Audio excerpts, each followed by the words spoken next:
ছয় দফা দাবিতে অবস্থান কর্মসূচি ঘোষণা করেছেন বিডিআর এবং বিডিআর এর পরিবারের সদস্যরা।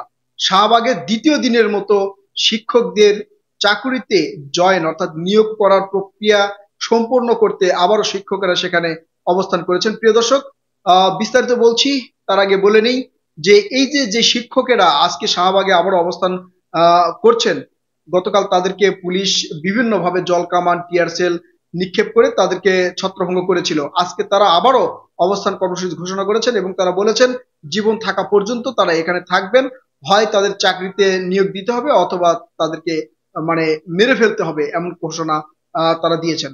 এই ঘটনা কিভাবে ঘটলো প্রিয় দর্শক আপনাদেরকে বলি যে শিক্ষক নিয়োগের তিনটা ধাপ হয়েছিল। আপনারা অনেকেই জানেন যে প্রাথমিক শিক্ষক নিয়োগের তিনটা ধাপে প্রথম দুই ধাপের বা তিন ধাপেরই কিন্তু ফলাফল প্রকাশ করা হয়েছে। প্রথম দুই ধাপের যে ফলাফল প্রকাশ করা হয়েছে সেই দুই ধাপের শিক্ষকেরা কিন্তু চাকরিতে বহাল হয়েছে, তারা অলরেডি এখন চাকরি করতেছে। এখন তৃতীয় ধাপের এদেরও রেজাল্ট হয়েছে, কিন্তু এই রেজাল্টের পরেই এই যে 5 আগস্টের ঘটনা, বৈষম্য বিরোধী ছাত্র আন্দোলন, কোটা বিরোধী আন্দোলনের যে ঘটনা, এই ঘটনা ঘটার কারণে এই তৃতীয় ধাপে যারা পরীক্ষার ফলাফল পেয়েছে হয়তো চাকরিতে নিয়োগ করবে, এমত অবস্থায় এটা কিন্তু হাইকোর্ট স্থগিত করে দিয়েছে। প্রিয় দর্শক, আপনারা অবশ্যই বুঝতে পারছেন যে একই চাকরির একই রেজাল্ট একই ফলাফল, তার প্রথম দুই ধাপের তারা নিয়োগ পেয়েছে, তারা চাকরি করতেছে, তৃতীয় ধাপের যারা তারা কিন্তু আটকে গিয়েছে। এখন তাদের দাবি পূর্বের যেই দুই দল অর্থাৎ যে দুই ধাপের শিক্ষকেরা নিয়োগ যদি পেয়ে থাকে তাহলে তারা কেন পাবেন না। যুক্তিগত যদিও আছে, কিন্তু আসলে তখন তো এই ঘটনা ঘটে নাই, অর্থাৎ 5 আগস্টের ঘটনা ঘটে নাই, বা এই কোঠা বিরোধী আন্দোলন কিন্তু তখন ওইভাবে একবারে মানে কোঠা বাতিলের কোনো ব্যবস্থা কিন্তু তখন করা হয় নাই। এই কারণে তৃতীয় ধাপে যারা ছিল তাদেরকে কোটা থেকে বাতিল করা হয়েছে। বিডিআরদের যেটা হয়েছে, বিডিআর পরিবার এবং বিডিআর সদস্যরা ঢাকা কেন্দ্রীয় শহীদ মিনার অবস্থান কর্মসূচি ঘোষণা করেছেন তাদের 6 দফা দাবি নিয়ে। 6 দফা দাবিগুলো কি? প্রথম দাবি হচ্ছে যাদের বয়স আছে তাদেরকে চাকরিতে পুনর্বহাল করতে হবে, যাদের বয়স নেই তাদের সরকারি বিধি বিধান অনুযায়ী, নীতিমালা অনুযায়ী তাদের যেই চাকরির বেতন অর্থাৎ এতদিন যে বেতন পেত সেই বেতন এবং পেনশন সহ যাবতীয় সরকারি সুযোগ সুবিধা তাদেরকে দিতে হবে।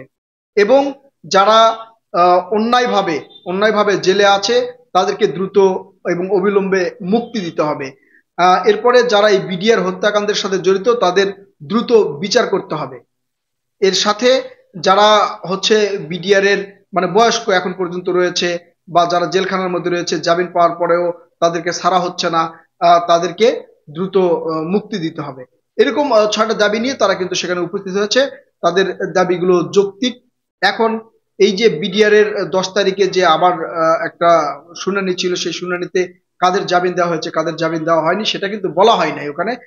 বলেছে 3 দিন পরে ঘোষণা করা হবে, অর্থাৎ বিচারের রায়টা 3 দিন পরে ঘোষণা করা হবে। কি অবস্থা হয়েছে, কি ব্যবস্থা নেওয়া হয়েছে সরকার পক্ষ থেকে, কি নেওয়া হয়েছে বা হচ্ছে বিচারিক ভাবে কি কার্যক্রম গ্রহণ করা হয়েছে, সেটা কিন্তু 3 দিন পরে ঘোষণা করা হবে। প্রিয় দর্শক, আপনারা বুঝতে পারছেন এই ছিল ঢাকার আজকের বর্তমান অবস্থা বা এখন পর্যন্ত চলছে। পরবর্তী নিউজ আপডেট আপনাদেরকে অবশ্যই জানাবো। সবার আগে আমাদের নিউজ আপডেট পেতে আমাদের চ্যানেলটি অবশ্যই সাবস্ক্রাইব করবেন, সংযুক্ত থাকবেন। আপনাদের মূল্যবান মতামত অবশ্যই কমেন্ট করে জানাবেন। বাংলাদেশে কি চলছে, কি হতে পারে বা ভবিষ্যতে কোন ধরনের পরিবেশ সৃষ্টি হতে পারে, আপনারা কি মনে করছেন, অথবা হচ্ছে দেশের পরিস্থিতি, সার্বিক পরিস্থিতি, আপনার এলাকার পরিস্থিতি সহ যে কোনো ধরনের মতামত আপনারা আমাদের কাছে পাঠিয়ে দিতে পারেন। আমাদের কাছে পাঠিয়ে দেওয়ার ইমেল নাম্বার আমাদের ডিসক্রিপশন বক্সে দেওয়া থাকবে এবং কমেন্ট বক্স ফলো করবেন, অবশ্যই সেখানে পাঠিয়ে দিবেন, আমরা সেটাকে তুলে ধরার চেষ্টা করব। প্রিয় দর্শক, এখন এই পর্যন্তই। আল্লাহ হাফিজ।